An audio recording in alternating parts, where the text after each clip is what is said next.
Sansevieria Cleopatra is a succulent plant that is a member of the group of plants that are commonly known as mother-in-law's tongue or snake plants.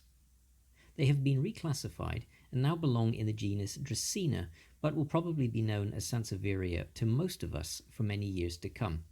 I'm certainly not in a hurry to call these Dracaenas. Cleopatra is a hybrid name, and Sansevieria Cleopatra is the result of a cross between Sansevieria pupramorn delight and Sansevieria pearsonii. As can be seen, it doesn't have the familiar upright leaves of most Sansevieria varieties, but instead it forms a rosette. The leaves are thick, tough and waxy, and very striking. The base coloration is emerald green, and it's overlaid with darker striping and netting of sea green. The edges of the leaves are undulating and have a thin orange band at their edges, and at the thinnest part of the leaves, where they taper, it is silvery white. The orange edges of the leaves are most noticeable when viewed from directly above. These are low-growing, and I've never seen any more than 20 centimeters tall, although there are probably some taller examples out there. As with other rosette-forming Sansevierias, they tend to sucker and form spreading clumps over time rather than growing tall. These are slow-growing plants, so you won't need a big pot or a large space to accommodate one.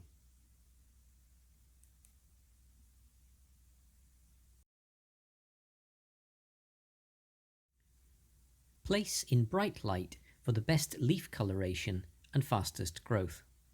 These plants are also very tolerant of dim light, so a lower light position such as a north-facing window or a tabletop, shelf or side table are also fine. Getting the watering right is very important with this plant. Allow the compost to dry out between waterings to prevent root rot. When watering, avoid getting water into the crown of the plant. Don't put water onto the leaves, but put water onto the compost. Water well, giving the plant plenty of water to thoroughly drench the compost. Then allow to dry out again before the next watering. Give a liquid feed once a month in summer, or add slow-release fertilizer pellets to the compost. For liquid fertilizers, a dedicated houseplant fertilizer or a general-purpose liquid fertilizer can be given once a month in the summer growing season. Maintain a minimum of 10 degrees Celsius and avoid freezing temperatures. Even short exposure to freezing temperatures will result in damage and possibly the death of the plant. High humidity is not needed, so this plant is a good choice for positions with dry air. Free-draining compost is essential. You can pot in any general-purpose compost, coir compost, or even coconut or bark chips, but add plenty of extra perlite or grit to the mix. Repot every 2 years. Large pots are not needed. Plastic, terracotta, or ceramic pots can be used. There are no particular pests to watch out for.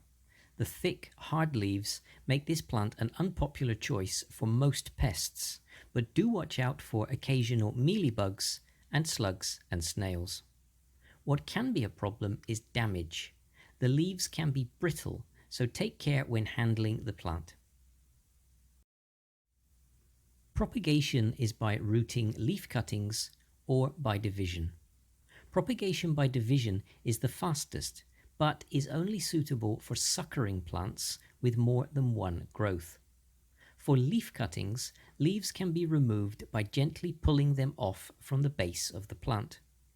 Leaf cuttings can be rooted in water in the same way as with other Sansevieria varieties. Or place the leaf cuttings into pots of compost made from 50% general-purpose compost and 50% grit, perlite or sand. Leaf cuttings are very slow to root in water and compost and will take many months to root. Thanks for watching. I do hope you found this quick summary useful.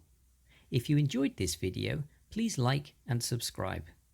Thanks again, and I look forward to bringing you the next video soon.